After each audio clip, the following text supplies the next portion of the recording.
कौमी cricket team के बल्लेबाज बाबर आजम ने T20 इंटरनेशनल में सबसे ज़्यादा निफ्ट सेंचुरियां बनाने का रिकॉर्ड कायम कर दिया।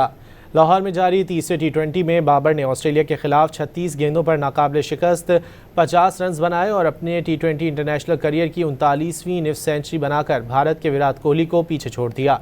बाबर आजम का ये 139वां मैच था। उनसे कबल कोहली ने 125 मैचेस में 38 निफ्ट सेंचुरियां बना रखी थीं।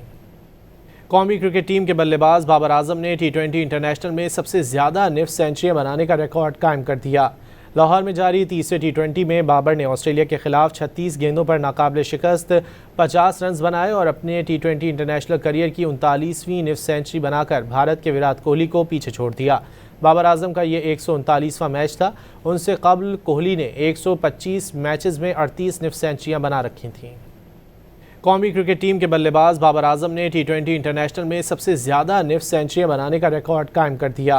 लाहौर में जारी तीसरे T20 में बाबर ने ऑस्ट्रेलिया के खिलाफ 36 गेंदों पर नाकाबिले शिकस्त 50 रन बनाए और अपने T20 इंटरनेशनल करियर की 39वीं निफ्ट सेंचुरी बनाकर भारत के विराट कोहली को पीछे छोड़ दिया। बाबर आजम का ये 139वां मैच था। उनसे कबल कोहली ने 125 मैचेस में 38 निफ्ट सेंचुरियां बना रखी थीं।